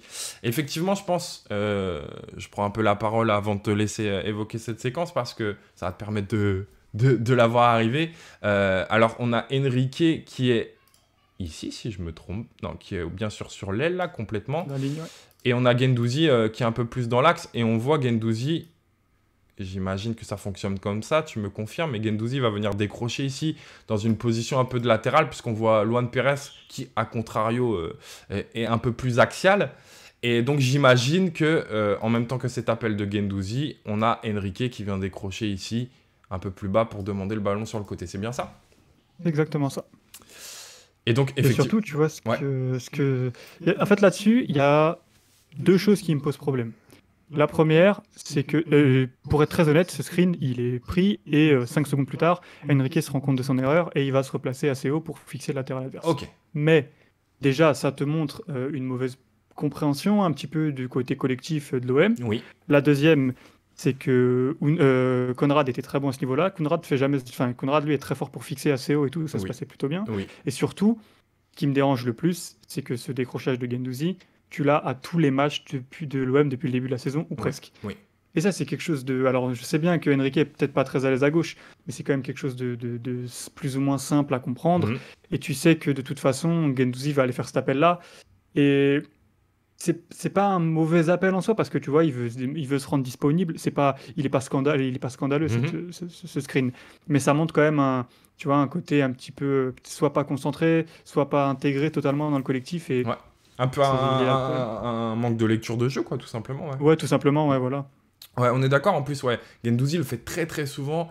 D'ailleurs, il régale souvent à le faire du côté de Rongier quand Rongier joue à ce poste hybride. C'est hyper intéressant et souvent cette permutation va créer un peu de déséquilibre chez l'adversaire et je suis entièrement d'accord sur ce truc que l'on revoit assez souvent. Alors, ah ouais, là, Enrique, dans la lecture de jeu, il doit être un peu meilleur. Est-ce qu'on peut pas aussi lui reprocher tout simplement de ne pas observer peut-être les matchs, ou en tout cas de pas assez observer les matchs où il ne joue pas pour voir que effectivement Guendouzi reproduit ça assez régulièrement et donc il doit le savoir en tout cas. Voilà, on a encore du travail là-dessus, c'est très clair du côté d'Enrique. Je pense que vraiment il y a beaucoup de choses qui peuvent tout simplement se simplifier en disant qu'il y a un gros manque de confiance, quoi. Et quand là il vient décrocher, à mon sens c'est je veux venir chercher le ballon, je veux me rendre disponible et je prends pas le temps finalement de lire les déplacements de mes partenaires, mais c'est effectivement très intéressant, quoi. On a à la fois un déplacement en phase de transition qui est pas très bon, et on a un problème, pardon, ce que je me suis perdu, voilà, et on a un problème de déplacement également en phase de construction, donc effectivement, il va falloir travailler là-dessus, quoi. On passe à l'image suivante, justement, que j'ai zappé sans faire exprès. Ouskoula, tu nous expliques, si je ne me trompe pas, Enrique est là, que ce coup-ci, il ne va pas se montrer disponible. Il ne va En pas fait, faire là, d'appel. à ce moment-là, il va faire un appel entre Souquet et Koza, sauf qu'il va trottiner. Ok. Et comme le dit exactement Dorian dans le chat actuellement, Oui. qu'il croit fort à Luis Enrique, qu'il a très forte qualité physique et technique et qu'il va progresser, mais il a le potentiel. Et je tiens à dire que je suis entièrement d'accord avec ça. Et même si c'est un joueur qui est un peu timoré, il y a plein de joueurs il y a plein de gens dans mon entourage qui ne croient pas forcément à lui. Et moi, je crois énormément en lui. Franchement, c'est un joueur que j'aime beaucoup. Là, on parle de ses défauts, Ouais. mais voilà, c'est un Brésilien, première expérience en Europe, il est très jeune, etc. Mais Bien sûr. moi, j'y crois beaucoup. Ok. Mais là, tu vois, c'est un joueur avec beaucoup de qualité physique, technique. Là, si jamais il déclenche un appel hyper intense Hmm. entre le central et le latéral, sachant Ouais. que c'est Payet qui a le ballon, donc tu sais que le ballon il va arriver dans tes pieds Ouais. ou en profondeur, c'est hyper dangereux. Alors après, la suite est différente, tu vois, il n'y a pas de neuf, il y aura peut-être personne dans la surface, Mhm. ça c'est autre chose. Mais Surtout qu'on tu sais on très bien voit que là, Sakho qui est très haut, à l'opposé c'est très haut, donc voilà. il peut partir à la limite du hors-jeu, faire de gros dégâts, on Et est puis d'accord. même, tu vois, même pour aller plus loin, il y a peut-être un monde où il peut partir entre Kodza et Sakho aussi. Parce que comme tu le dis, Sakho Ouais, est très haut et l'espace entre les deux est totalement. béant. Mais au moins, quoi qu'il en soit, il doit proposer quelque chose avec une course à haute intensité parce que là, il n'a pas d'excuses, il a beaucoup de qualité à ce niveau-là. Ouais, et là il propose rien, ou en tout cas trop tard. Et effectivement, ben, on revient sur cette intelligence de jeu, sur ses appels, ses déplacements où il doit absolument progresser. Et on bascule également sur une séquence suivante, qui est celle-ci. Et celle-ci, bah, je pense qu'on l'a tous remarqué, en tout cas ceux qui ont visionné le match qu'une fois en live. Fin de match, il est donc ici en possession du ballon, hein, vous l'avez tous vu. Il a un contre un à jouer et il le joue pas, c'est bien ça? Il va jouer en retrait sur Payet à ce moment-là. Et ça, il y a deux problèmes pour moi dans cette action. Le premier problème, bah, c'est là, le manque de confiance, il n'est pas plus clair, c'est pas Voilà. possible. Mhm.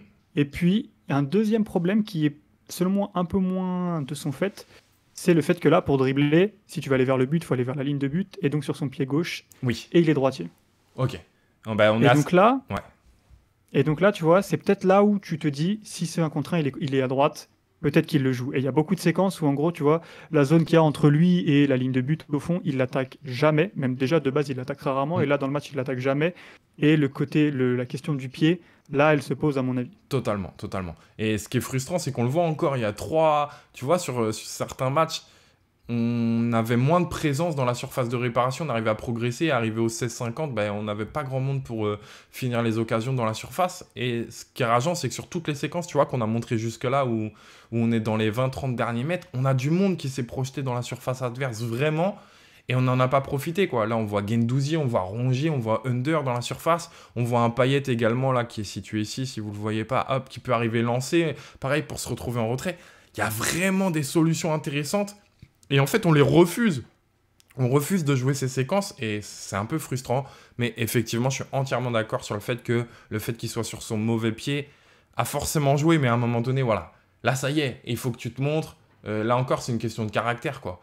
T'as le droit de le rater le dribble. À la limite, là, sur cette séquence, moi, je préfère que tu le rates que tu perdes la balle. Mais tu as essayé, Et tu vois. en fait, c'est exactement ce que j'allais te dire, tu vois. Je suis entièrement d'accord avec ça. Premièrement, parce qu'il a des qualités à ce niveau-là. Deuxièmement, c'est un ailier, c'est un dribbleur. C'est quelqu'un qui doit faire des différences. Under perd des ballons, Under rate des dribbles. C'est dans leur jeu, c'est comme ça. Du coup, là, le problème que tu peux avoir sur ce genre de séquence, Mhm. c'est pas que tu perds le ballon ou que tu rates ton dribble, c'est que tu le tentes pas. C'est ça. Et on l'a vu, tu vois, l'année dernière. En plus, tu vois, tu parles qu'il y a du monde dans la surface, je suis entièrement d'accord avec toi. Luis Enrique, je trouve un joueur qui a une très bonne qualité de centre. Et oui, L'année dernière, tu vois, on l'a il fait vu les sur passes ces D qu'il quelques enchaîne, passes là D, où ça il vient se comme centre ça. pour Cuisance, etc. Hmm. Ça vient exactement comme ça. Ouais. Et c'est vachement dommage de pas tenter ce genre de 1 contre 1 parce que techniquement, il a des qualités et surtout physiquement, c'est un monstre. Du coup, Et tu surtout, vois, il est là pour ça, là quoi. j'ai aucun doute de me dire que s'il pousse le ballon vers la ligne Ouais, de but, ouais. Souquet à l'épaule, il le mange, tu vois. Ouais, je pense. Enfin, c'est de la fiction, mais c'est un bien meilleur athlète que Souquet en tout cas. Ouais, on est d'accord. Et puis Sampaoli, s'il le fait jouer, c'est pour ces situations, entre autres, quoi. Et surtout que là, il enchaîne en plus ces derniers temps. Ouais, totalement. Donc, bah, c'est sa chance, tu vois. Il faut qu'il la saisisse. Et il y a ce côté frustrant encore de pas prendre les choses en main et tout. Tu vois, c'est assez drôle. On parlait des gros caractères et on a vraiment... j'ai presque la sensation qu'on est sur du 50-50 avec des joueurs de gros caractères et des joueurs plutôt discrets, tu vois. Et ce qui est fou, c'est que... Et pourtant, normalement, on devrait être satisfait de ça, parce que dans un vestiaire, c'est hyper important d'avoir cet équilibre, de pas avoir que des meneurs, etc.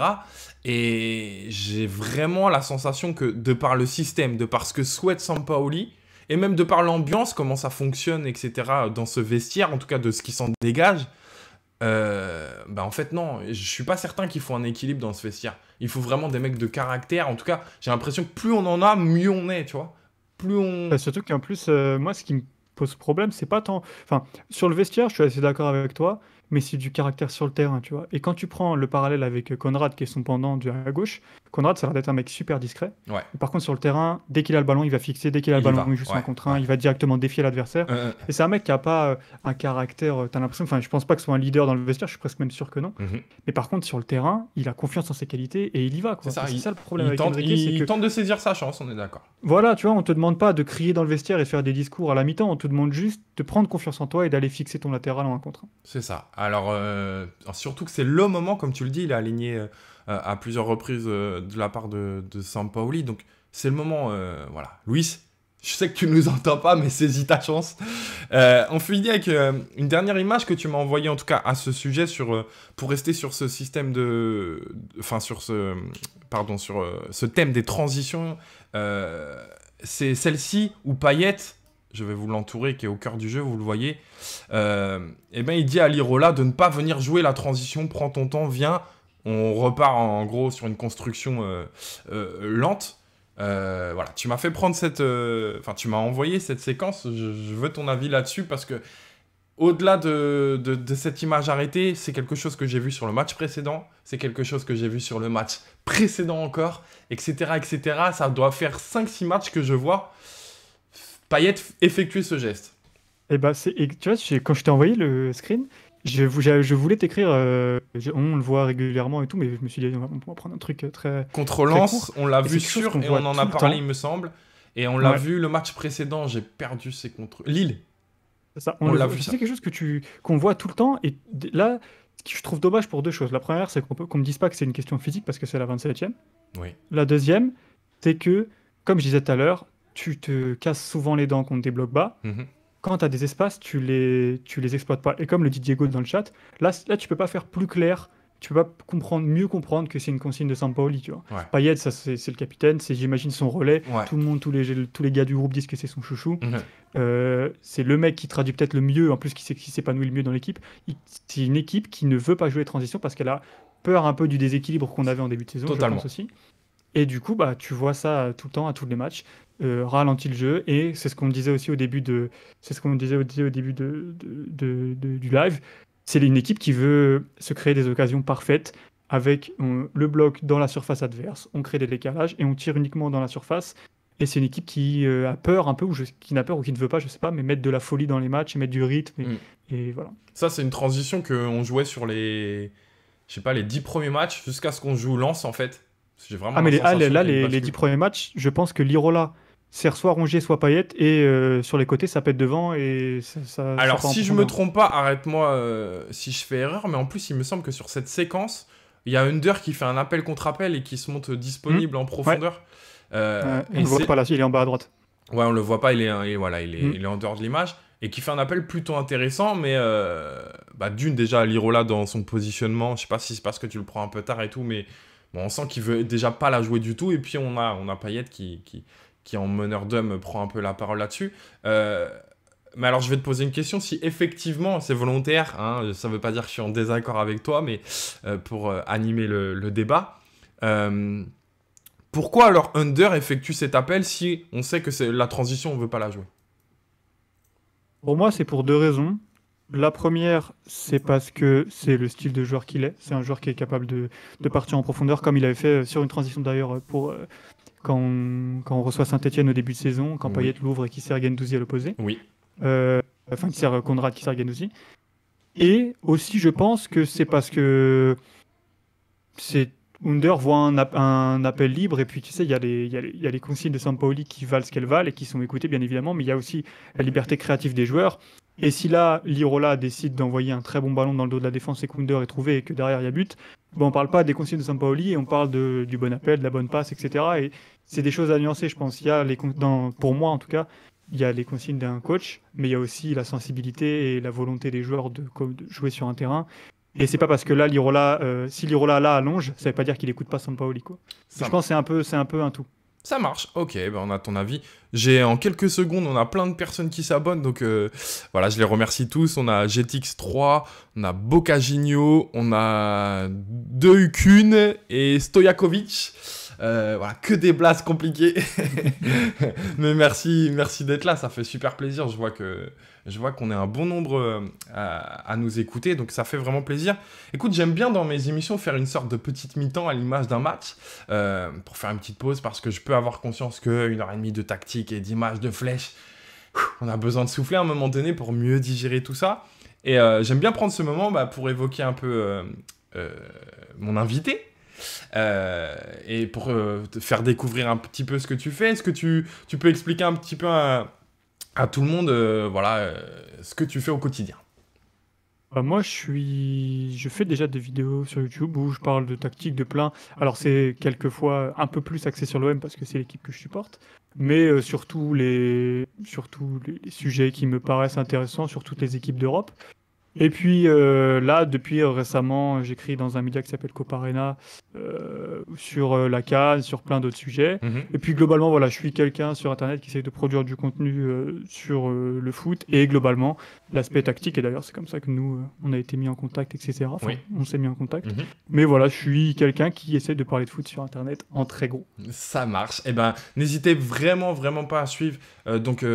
C'est Mathias Ribeiro, c'est ça sur Twitter, hein, je me trompe pas? C'est Mathias R-du-bas.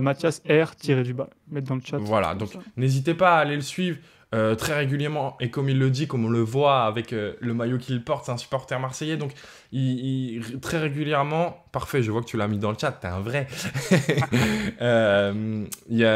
N'hésitez pas à aller le suivre très régulièrement. Il fait comme on est en train de faire là, des screens où il donne son avis sur ce qui se passe et tout. Et c'est toujours, je le dis bien, toujours très pertinent.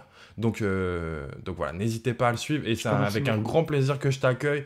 Et si je peux mettre un peu de lumière sur ton travail, franchement, ça me fait très plaisir.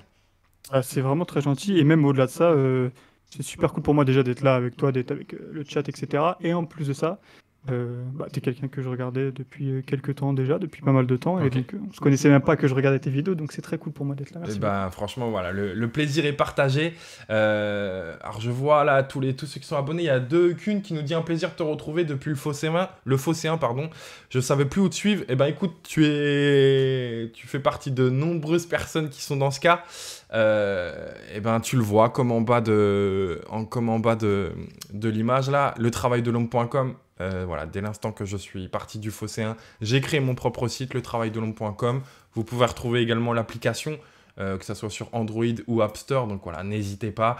Sur ce que je me suis cassé la tête à le faire, alors on va le dire. Sur l'application, vous pouvez accepter les notifications. Et donc, j'essaie de pas vous bombarder parce que je sais que ça peut être très relou. Mais par exemple, le lundi, quand ma vidéo sort, sachez que vous avez la petite notification, en tout cas de la vidéo du lundi après match. Donc voilà, n'hésitez pas à l'activer. Je me suis bien cassé la tête à faire cette fonctionnalité-là. Donc il faut que je le dise beaucoup plus souvent. Je lis un peu le chat avant de rebasculer. Merci parce que je viens enfin de comprendre le jeu de possession et le jeu de transition. Eh ben écoute, on est vraiment là pour ça. N'hésitez pas à me poser des questions. Je pense que c'est clair, hein. Le jeu de transition, c'est un jeu rapide après une récupération de balle, qu'elle soit haute ou pas haute d'ailleurs, mais souvent on préfère évidemment, en tout cas, elle est plus dangereuse lorsqu'on la fait haute. Et le jeu de possession, c'est un jeu de construction. On va prendre le temps de construire, de créer un déséquilibre chez l'adversaire et d'y trouver la faille. Il faut installer l'application, c'est ça, ouais, tu vas tout simplement la télécharger sur l'App Store ou Android, tu l'installes. Je crois qu'au démarrage, ça doit te demander si tu acceptes les notifications. Et voilà, c'est aussi simple. Donc, vous pouvez retrouver mes lives. Vous pouvez retrouver ma petite séquence prono avec The Bet. Mes analyses d'après-match. Et en plus, depuis janvier, je peux analyser tous les matchs. Pas uniquement les matchs du week-end. Par exemple, celui de ce soir, il sera analysé. Vous en aurez une analyse dispo dès demain en fin de journée. Voilà. À la base, c'était ton petit côté promo, ça a dérivé un peu. J'en profite parce que voilà, c'est super cool d'échanger avec les gens du chat. Il y en a qui m'ont un peu perdu de vue parfois et tout. Donc, c'est c'est super cool. Et c'est vrai que voilà, je bombarde pas sur Twitter à dire oh j'ai un site, j'ai une appli, tout ça. Donc j'en profite un peu là. Mais je le répète encore une fois, allez voir Mathias, vraiment, allez le follow sur Twitter, vraiment. Ce qu'il fait, c'est pas parce qu'il est invité et tout. Et vous voyez, je l'ai invité, on se connaissait pas plus que ça, on s'est envoyé 2-3 messages. Mais voilà, ça me tenait à cœur parce que je sais qu'il fait du très bon travail. On est beaucoup dans ce cas, vous avez vu. Au fil des semaines, j'ai invité Patrick, là, Football Tactique, j'ai invité Glofar. En plus, au-delà de ça, j'aime bien ce qui se dégage sur Twitter entre nous, tu vois, les tacticiens de Twitter, là, j'ai envie d'appeler ça, là, où en plus, c'est bonne ambiance, vraiment, on rentre en contact assez facilement, on s'entraide même, tu vois, si on peut s'aider pour récupérer des images, pour comment tu fais tes flèches, comment tu t'y prends, là. On est dans un truc assez solidaire et franchement, j'aime beaucoup ça, donc ça me tient à cœur aussi, tu vois, de vous inviter au fur et à mesure pour rester dans cet esprit, en tout cas. Ouais, je suis d'accord, entièrement d'accord. Et écoute, on rebascule un petit peu sur le match de Montpellier. Je vois, on est déjà à 1 heure. Je m'étais dit, je ferais un peu plus court. C'est compliqué, hein, on parle beaucoup. J'ai envie de revenir sur notamment le match de Paul Lopez parce que c'est assez incroyable ce qu'il nous a proposé. Alors, c'est quelque chose que l'on voit depuis déjà quelques semaines. Mais je vais vous montrer la heatmap. Elle est assez incroyable sur cette rencontre. La heatmap qui est ici. Séquence. Si évidemment, comment ça se fait que ça n'apparaît pas? Hop, elle est là, pardon, voilà. Je vous promets, je vais être plus vif, je vous le dis, hein, au fur et à mesure des émissions, ça sera beaucoup mieux. Alors, pour ceux qui ne comprennent pas une heatmap, c'est très simple. Dites-vous que chaque fois que le joueur touche un ballon, ça vous fait un petit rond sur ce graphique. Et donc, vous voyez, à l'endroit où il y a des zones rouges, c'est les endroits où il a touché le plus de ballons. Plus c'est rouge, plus c'est les endroits où il a touché le ballon. Donc, on a évidemment dans ces 5,50, qui sont les moments où il effectue des arrêts, qui sont les moments où on repasse dans une construction avec une passe en retrait. Mais on a cette grosse masse rouge-là, quasiment au niveau du rond central. C'est incroyable. Avant de te laisser la parole, je me suis noté des choses. Paul Lopez, il faut savoir qu'il a touché 285 ballons en dehors de sa surface depuis le début de saison en Ligue 1. Je ne sais pas si vous vous rendez compte, mais c'est énorme. C'est 124 de plus que tout autre gardien de Ligue 1. Et il a touché 35% de ces ballons qui ont été joués. Ils ont été joués en dehors de sa surface de réparation. Il en a touché 817. Est-ce que tu as déjà vu ça autre part? C'est pas une question piège. Peut-être Ederson à City. Ouais, on est d'accord. Parce qu'en fait, il te faut deux paramètres qui sont compliqués à retrouver ailleurs. Un gardien très bon au pied et une équipe qui a beaucoup de maîtrise. Parce que ton gardien, s'il est très bon au pied, mais que tu joues jamais haut, ça sert à rien. Et inversement, si tu joues très haut, mais que ton gardien est zéro au pied, ça sert à rien aussi. Et je vois que Ederson à City qui a eu les deux. Il y a eu Ter Stegen au Barça, mais il y a quelques années, c'est un peu moins le cas. Mais tu vois, même Neuer, qu'on a l'habitude de voir beaucoup, Neuer, c'est plus sur des sorties où il va très haut. Oui. Mais est-ce qu'il joue aussi haut que ça? Peut-être en réalité, mais peut-être un peu, ouais. J'ai peut-être un peu moins de souvenirs. Mais oui, de toute façon, c'est des grosses références, quoi qu'il en soit. Ouais, quoi qu'il en soit, on parle du haut du panier des gardiens, en tout cas. Ah oui. Est-ce que tu peux nous donner un peu ton avis là-dessus sur l'importance, en tout cas, dans le fait qu'il se situe ici? Parce que pour certains, ok, c'est peut-être incroyable de voir un joueur aussi haut, mais il se pose peut-être la question sur la réelle utilité. L'utilité, pour moi, il y en a deux. La première, c'est avec le ballon. Ça te permet d'avoir... Du coup, quand tu as une équipe qui défend à 2, en 4-4-2 par exemple, comme c'est le cas pour énormément d'équipes, la majorité des équipes, je pense, doivent défendre en 4-4-2.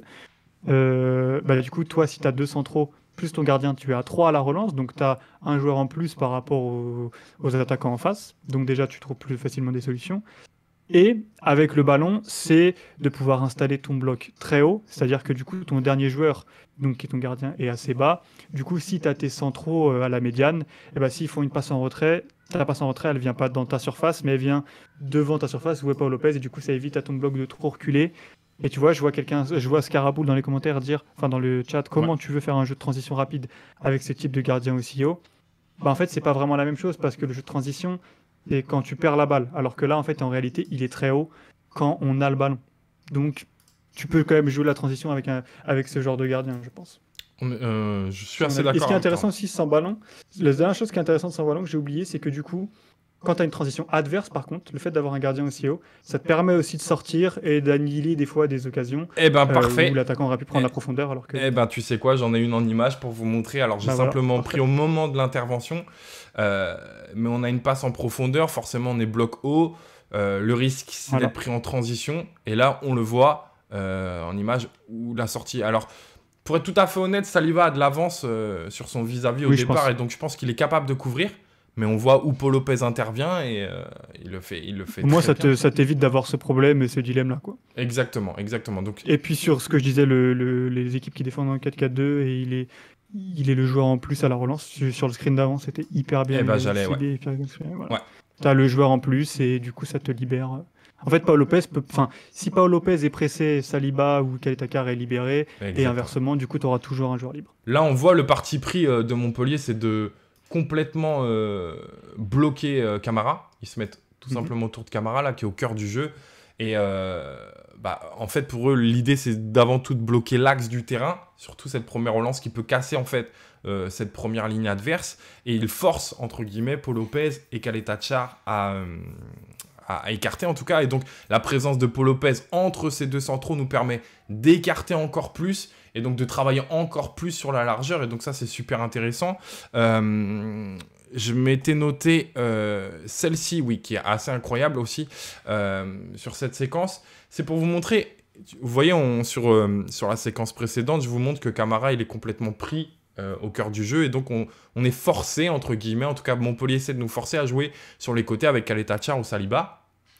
Et en fait, le fait d'avoir Paul Lopez comme ça super haut, c'est qu'on va pouvoir balayer le terrain gauche-droite pour essayer de trouver une ouverture.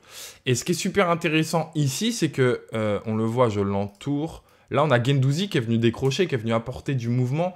Et on a du coup un pressing qui a essayé de se mettre en place avec le Montpellierin qui est venu accompagner Guendouzi. Et du coup, le fait qu'il a accompagné ce décrochage de Guendouzi, on a les attaquants qui, à la base, bloquaient Camara, ont essayé d'accompagner ce pressing et donc sont venus plus sur les porteurs du ballon, tu vois. Ils sont venus presser Saliba, Caleta Char qui est ici, là. Ils sont venus le presser et donc le couper du ballon. Sauf que, évidemment, si un joueur vient sur Caleta Char, ça en libère un autre. Et on voit que ici, on a Camara qui d'un seul coup est complètement libéré au cœur du jeu. Et là où c'est très fort, et il faut le souligner, c'est que Paul Lopez, il ose faire cette passe. Et d'une, il ose, et de deux, il a réussi très bien. Et cette passe axiale là, ça nous rappelle des mauvais souvenirs, hein, pour nous Marseillais. Sauf que il l'a réalisé, je sais pas, il doit la faire 3 fois par match, et elle est archi propre. Et au-delà de l'aspect technique, c'est-à-dire la réussite de la passe, comme je l'évoque, et le fait qu'il ose le faire, c'est de par son placement, au départ, très haut, entre les deux centraux, qui va réussir à s'ouvrir cette ligne de passe. Cette ligne de passe, si Paul Lopez n'est pas là et qu'on garde uniquement Saliba et Caleta Char, donc ils sont forcément obligés de se resserrer un peu plus, d'être moins écartés, et ce premier décalage qui va être trouvé ici, qui va nous amener à une séquence, si je ne me trompe pas, quasiment de frappe, en tout cas on a une opportunité intéressante, celle-ci on se la crée pas, quoi. Ouais, mais carrément, et même en plus, tu vois, tout à l'heure, on parlait de transition avec ce genre de gardien et tout. Cette séquence, elle montre encore une fois que je suis pas trop d'accord avec ça, parce que du coup, là, sur cette action-là, Paul Lopez, il sert Camara va se retourner, il va servir Luis Enrique qui part en profondeur, mais qui est hors jeu. C'est ça, Et du coup, exactement. ça te permet de mettre de la vitesse, d'attaquer de l'espace, et c'est super intéressant. Et même en plus, au-delà de ça, le parallèle qu'on peut faire aussi avec Paul Lopez, c'est que tu vois, au début de saison, on était à 3 derrière. Donc du coup Paul Lopez montait assez peu, de toute façon il est arrivé un peu après, c'était Mandanda beaucoup au début, mais au final ça te permet en fait d'avoir un schéma similaire, tu es toujours plus ou moins à 3 derrière, même si tu as un gardien, donc c'est différent en termes d'organisation, mais tu as quand même cette supériorité, et du coup ça te permet de...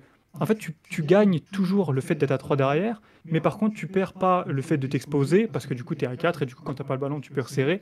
Et en fait, quand tu as un gardien avec cette qualité-là, comme beaucoup l'ont dit dans le chat, et que je suis hyper d'accord, avec cette lecture du jeu et un aussi bon jeu court, tu gardes le bon que tu avais de la défense à 3 de début de saison, et tu as presque...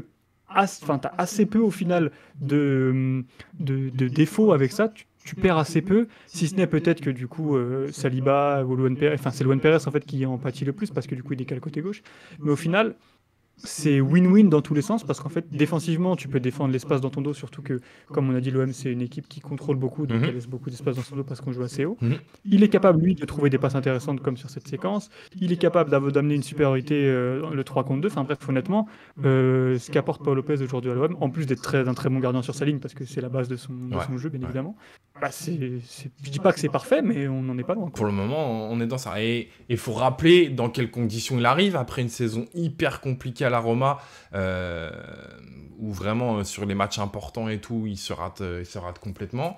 Il arrive pour déloger un monument du club, faut le rappeler. Donc, même dans l'aspect mental, psychologique, etc., c'est vraiment compliqué. On le met dans une position difficile, risquée.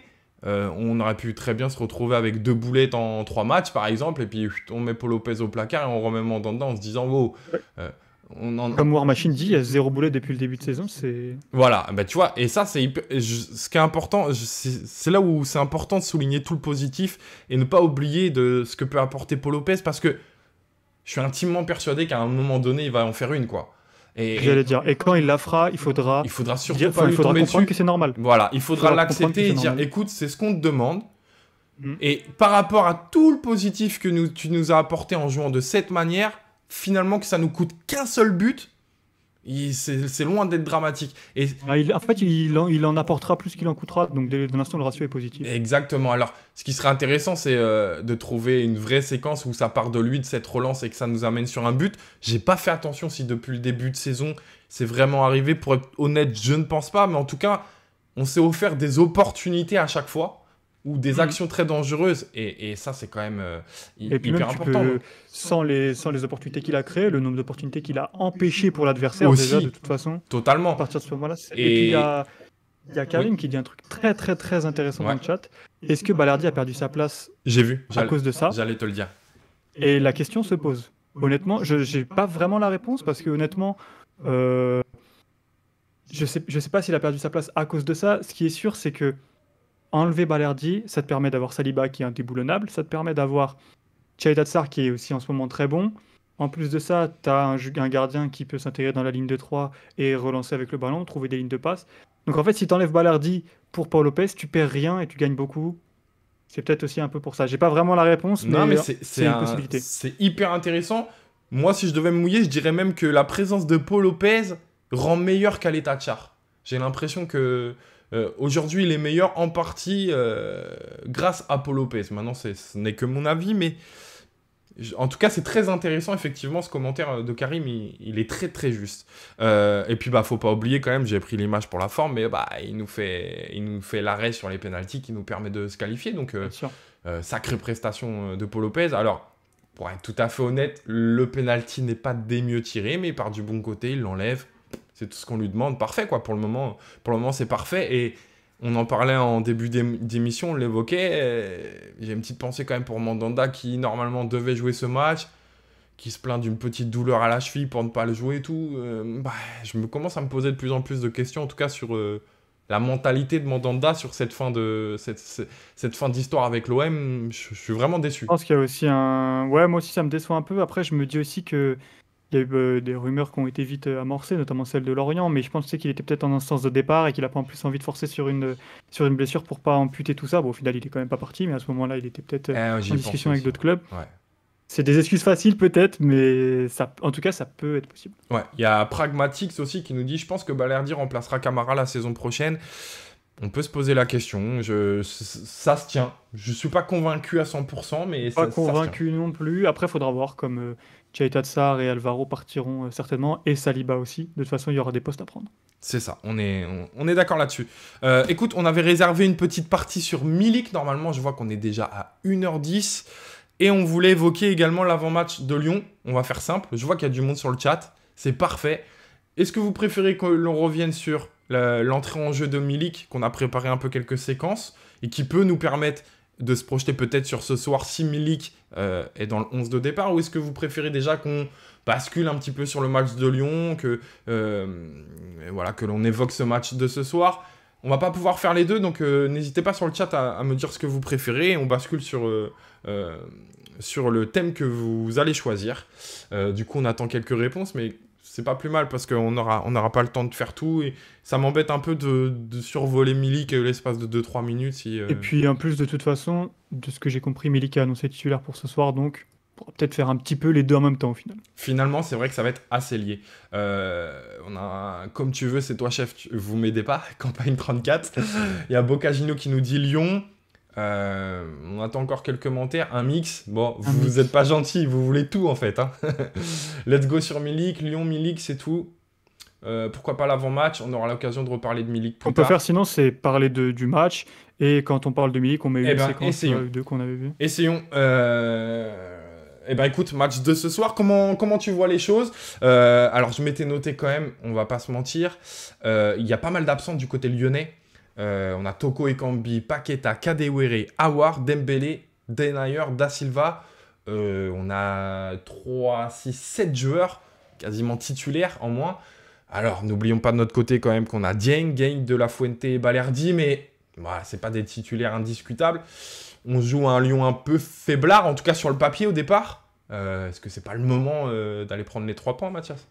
Bah c'est le moment, surtout qu'en plus, tu vois, j'ai la compo. Alors, c'est que la compo probable, hein, on n'en sait rien. Méfiance. Mais de ce que j'ai pour l'instant, ce serait Dubois, central droit, Malo Gusto, piston droit, Emerson, ailier gauche, et Henrique, le Brésilien, piston gauche, et Cherki en 9. Cherki en 9, ouais, j'ai vu ça, ouais. Donc, bon, j'ai pas. Évidemment, il y a des joueurs de qualité. Hein. Cherki, c'est un joueur de qualité. Shaqiri, Cacré, Boateng, etc. Faut pas oublier les gros joueurs qu'il y a dans ce 11. Mais je suis pas loin de dire qu'avec la dynamique à l'OM, et particulièrement à l'extérieur, et la dynamique à Lyon, avec les absents qu'ils ont, tout autre résultat qu'une victoire pour l'OM ce soir, c'est ouais, à ce point-là, on a quand même joué samedi soir. Eux n'ont pas joué depuis 10 jours. Est-ce que tu crois que ça peut avoir un rôle important sur la rencontre de ce soir? Oui, ça peut avoir un rôle. Après, il y a aussi des équipes qui... Bon, là, c'est surtout que c'est le début. Il va y avoir beaucoup de matchs, là, 8 matchs au mois de février pour l'OM. Mais donc, on est au début du rush. Il y a aussi des équipes qui aiment jouer régulièrement pour garder le rythme, etc. Tu vois, pas jouer pendant 10 jours, ça peut aussi être un frein. Je suis d'accord. Après, je pense que ce sera plus à la vue du match. Si on voit qu'il y a des joueurs fatigués et tout, de l'OM, peut-être qu'on pourra dire qu'il y a une partie physique. Je pense pas qu'il y en aura. Honnêtement, Moi, je suis d'accord avec ça. La qualif de Montpellier, même si elle a lieu au penalty, elle est importante, quoi, psychologiquement, dans la dynamique. Mentalement, elle te fait du bien. Ouais, donc je suis pas certain que le fait d'avoir 10 jours de repos soit un mieux. Peut-être un petit bémol, c'est que Sampaoli a tendance à bien aimer préparer les matchs en amont, s'adapter à l'adversaire, et donc là, il a eu un peu moins de temps pour le faire. À voir, je vais être très intéressé sur ce côté-là, sur Sampaoli et l'adaptation qu'il va faire. Notamment parce qu'en l'absence des joueurs de Lyonnais, forcément Lyon va s'adapter également et tout. Et donc, j'ai hâte de le voir là-dessus, où je le trouve très bon dans la préparation des matchs, mais où dans l'adaptation au cours de match, je le trouve un peu plus en difficulté. Donc, je vais être attentif. J'essaie de lire ne pas jouer depuis 10 jours pour casser le rythme. Ouais. Il y a quelqu'un qui dit, Stojakovic, qui dit match contre un bloc bas, faudra marquer en premier. Oui, je pense que il y a Lizzie aussi qui a dit Lyon à mettre le bus. Je suis assez d'accord avec ça. Je pense qu'ils vont jouer assez reculé. Ouais. Et ça, déjà, ça peut être un problème pour nous. Par contre, quand tu prends le sens inverse, du coup, si tu joues reculé, tu joues les transitions.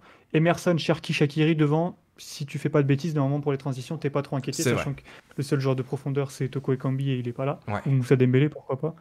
Mais du coup, tu vas peut-être avoir du mal à marquer. Mais ce soir, si t'es contre une équipe assez basse, tu dois pas en prendre, quoi. On est d'accord. Donc, tiens, on se le met de côté. Un petit clean sheet ce soir sur les paris, ça peut se prendre. On en reparle tout à l'heure. En plus, Saliba et Thiago ont été très bons à la couverture contre C'est vrai, ça me paraît être quelque chose d'intéressant. Après, on est à l'extérieur. On sait qu'à l'extérieur, on est un peu plus à l'aise. Maintenant, effectivement, s'ils jouent bloc bas, finalement, comme s'ils étaient au Vélodrome, ça peut nous poser des problèmes. On va essayer donc d'évoquer un petit peu Milik, qui a annoncé apparemment titulaire ce soir. Je sais que toi, tu as bien aimé ce qui est son entrée en jeu hier. Et notamment, tu m'as pris quelques séquences, et notamment celle-ci. Hop, je vous la livre. Sur ces décrochages qui sont intéressants, et donc qui, face à un bloc bas comme peut l'être ce soir Lyon, est intéressant. C'est ça. En On... fait, j'ai trouvé deux choses intéressantes contre Lyon, contre Montpellier pour Milik. La première, c'est que j'ai vu de temps en temps, certaines fois, des décrochages bien sentis, alors que souvent c'était compliqué. Il faisait des décrochages juste pour toucher le ballon. Là, Ouais, par exemple, son décrochage, il est excellent, ouais, parce qu'il est entre les lignes, personne ne parfait. marque. Ouais. C'est parfait. Au final, d'ailleurs, Guendouzi le trouvera pas sur cette action, c'est bien dommage, mais le décrochage est bon. Et surtout, c'est quelque chose dont j'ai parlé sur Twitter, il n'y aura pas toutes les séquences, mais j'ai trouvé excellent son entente avec Bakambu. Il y a énormément de séquences, comme sur celle-là, où Bakambu va plonger vers la surface, de son côté gauche vers la surface, et Milik va décrocher. Et On a ça, je trouve ça celle-ci aussi. super intéressant. Ouais, on a celle-ci aussi où que tu m'as envoyé, où t'as Bakambu qui est ici, là, Bah qui va voilà. faire l'appel en Je me profondeur, et on rappelais a un plus que je Milik qui est t'avais un peu envoyé plus en celle-là. retrait. Ouais, voilà, exactement. Je me rappelais plus que je t'avais envoyé celle-là. Et là, du coup, c'est la frappe où Payet frappe pied gauche et elle passe juste à côté. Ouais. Et on a énormément de séquences comme ça où du coup Bakambu appelle dans la surface et Milik décroche. Et je suis un peu déçu d'ailleurs de ne pas avoir Bakambu titulaire ce soir parce que j'aimerais bien voir un peu plus les deux.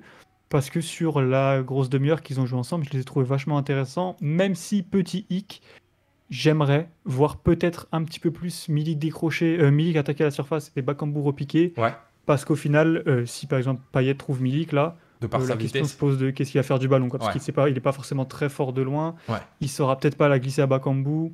Voilà, faut voir. Mais quoi qu'il en soit, de toute façon, pour l'instant, leur entente, je la trouve prometteuse, même si l'échantillon est très faible. Et du coup, j'aurais bien aimé les revoir ensemble. Même si voilà, Bakambu pas qualifié exactement parce que du coup, Eh oui, il était pas là à l'aller, mais j'ai hâte de revoir les deux. ça marche. On a une question de War Machine 1344 qui nous dit: est-ce que vous signez pour un match nul avec l'écart au classement actuel? Évidemment que non. Ok, tu ne signes pas, sûr. Ah non. T'étais convaincu en tout cas.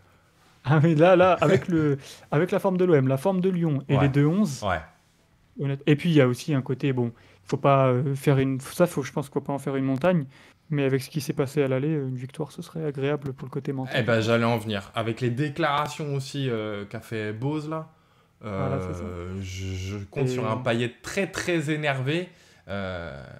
Voilà, on va pas revenir là-dessus, c'est pas le sujet, on parle avant c'est de tout de l'extra l'OM. sportif, mais de toute façon, au-delà de ça, juste du côté sportif, de toute Ouais. façon, il faut gagner. Après, je vais pas te mentir, j'ai un souvenir qui me fait très mal au Vélodrome où j'y étais contre Lyon.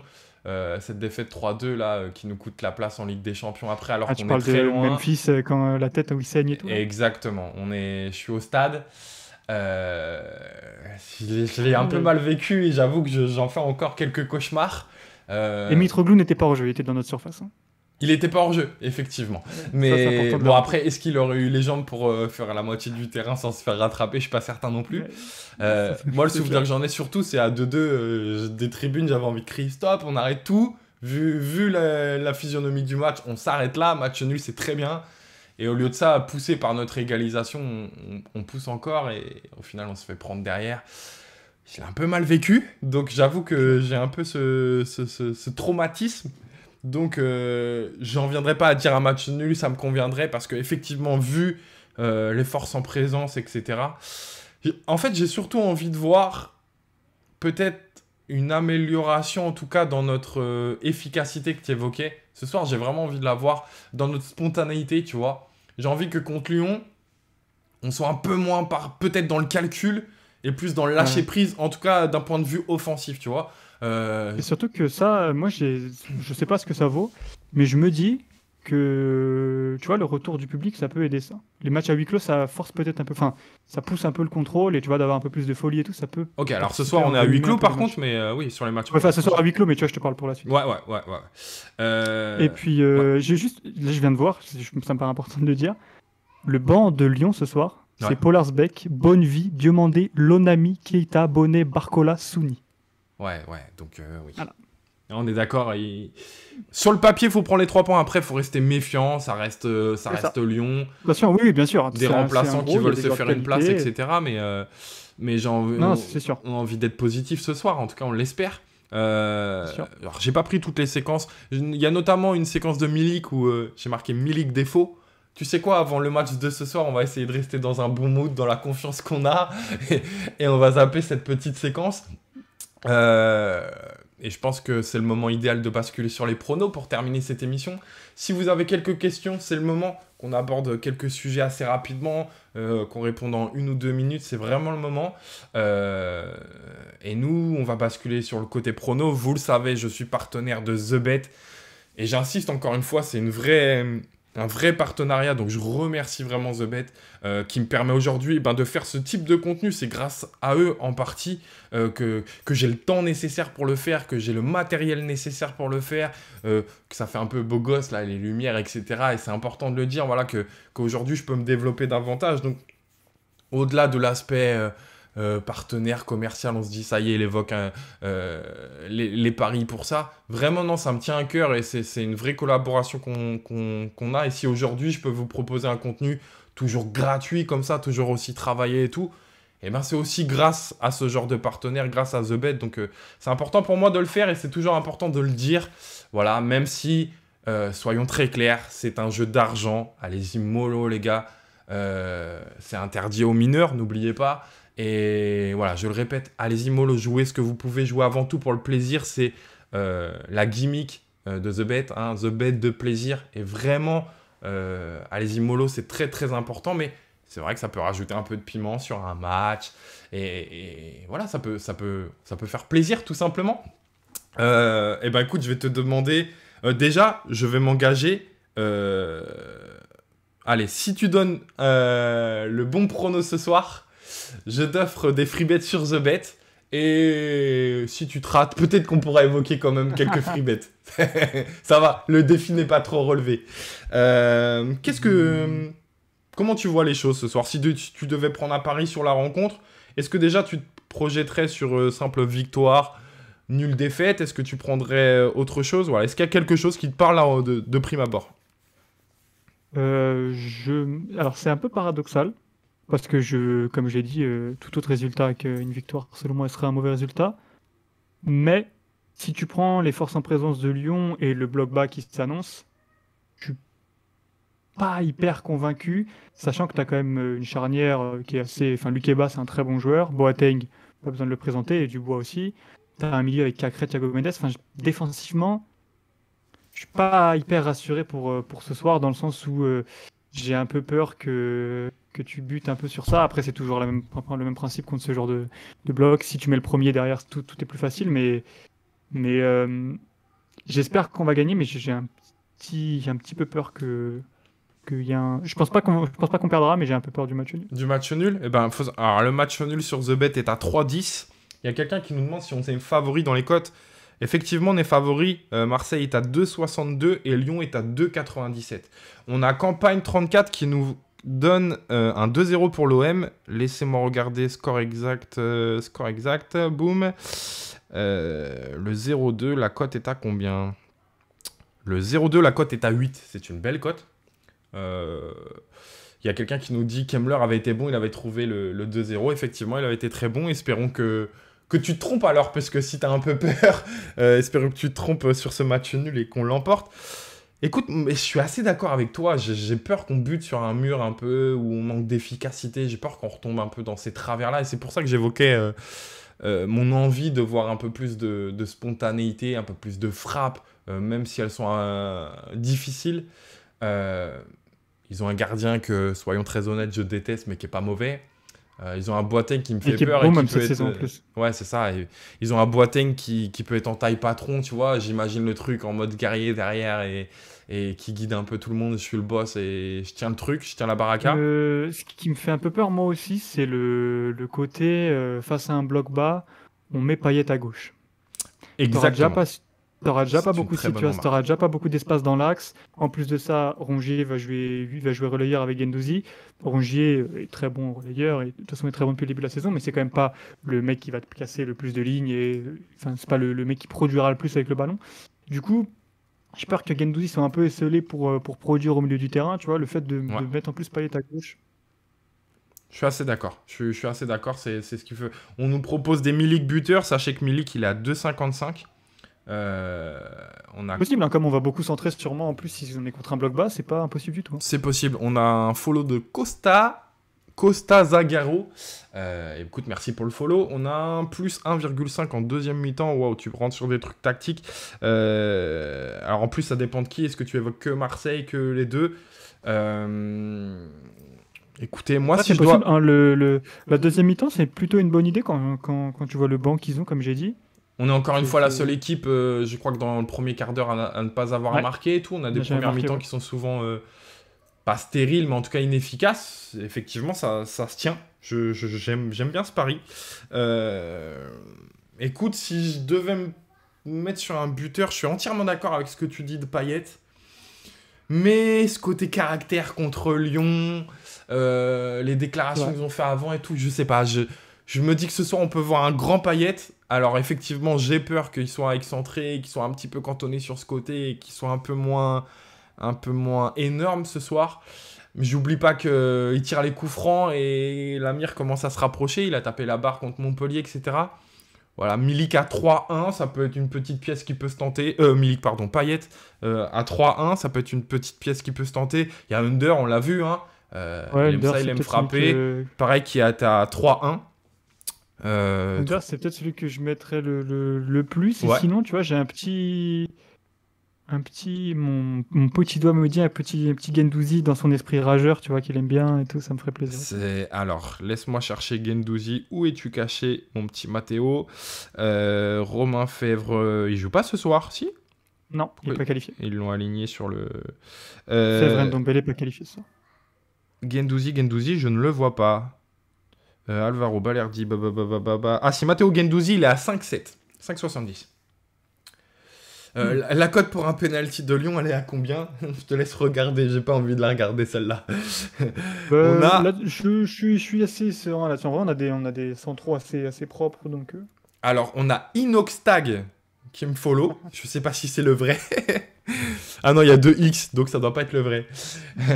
Eh ben, Inoxtag, même le faux, de chez Wish. Coucou. Merci de m'avoir follow, c'est très gentil. Eh ben, écoute, je pense qu'on a fait le tour. Est-ce que... Allez, tu te mouilles, je te pousse dans tes retranchements sur un score exact. On nous demandait but sur penalty. L'équipe à domicile marque sur penalty, elle est à 5,75 pour information. Allez, je te laisse tranquille. Je me mouille par superstition. Ouais. J'espère que l'homme va gagner, et c'est fort possible. Mais malheureusement, si je devais mettre de l'argent, je mettrais peut-être sur 0-0. Je voyais où t'allais en venir. Elle est à 5,30. C'est pas inintéressant du tout non plus. C'est pas inintéressant, mais le 0-0, t'as quand même le côté, s'il y a un but à la 5e, ton match est fini, quoi. Aussi, c'est vrai.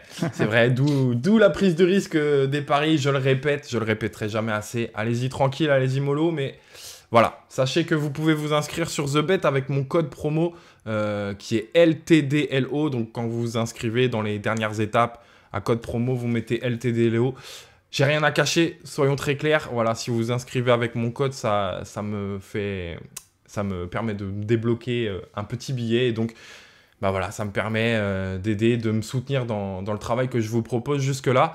Voilà, je pense qu'on a plutôt fait le tour. On a abordé en profondeur ce match de Montpellier. On a toujours plein de trucs qu'on aimerait évoquer, mais ça durerait 3 heures.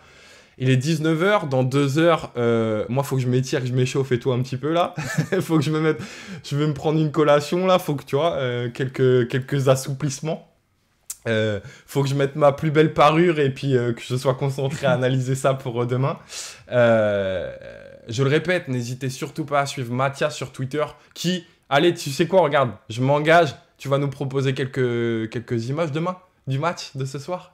Ouais, à la mi-temps ce soir ou après, comme d'habitude. Alors voilà, encore une bonne raison d'aller follow Mathias. En plus, à la mi-temps, il est ultra réactif, les gars. Moi, je vous propose ça que demain soir, vous vous rendez compte. Après, non, moi, c'est des screens, toi, c'est informatique. Ouais, sachez que dès demain, exceptionnellement, puisque souvent en semaine, je ne pouvais pas les faire. À partir de maintenant, je peux les faire. Demain, aux alentours de, comme d'habitude, 17h, 17h30, vous pouvez retrouver mon analyse sur letravaildelhomme.com ou sur mon application. Encore une fois, un grand merci, Mathias, d'être venu. Vraiment, j'ai passé un super moment. T'es venu en plus avec des screens plein les poches et tout. C'était royal, on s'est régalé. Merci à tous sur le chat, ça a grave participé. Ça me fait super plaisir à chaque fois. Vraiment, je passe un putain de moment, disons-le. Je vais pas me faire bannir de Twitch en disant ça. Non, ça va aller. Je passe un vrai bon moment avec vous, c'est super agréable. Et on se retrouve, écoutez, la semaine prochaine. Encore une fois, je préfère pas vous donner d'heures fixes, etc. Ça change un peu. C'est mon côté un peu libre sur Twitch. J'aime bien ça. Si je peux me lancer un Twitch dans 2 jours ou quoi, on échange. C'est le côté super agréable de tout cela. Je vois des gens qui nous disent bon match les gars, les l'OM. On a un follow aussi de plein de monde. De Colatinus, Fifrelu. Écoutez les gars, bon match ce soir. Croise les doigts, vous connaissez ma gimmick. Allez l'OM. Et encore merci Mathias, merci à tous d'être venus. Merci beaucoup, merci à toi, merci à tous sur le chat. Et évidemment, allez l'OM ce soir. Et bon match à tous. Allez l'OM, Merci beaucoup. saucisse merguez 13. Merci pour les follow, merci.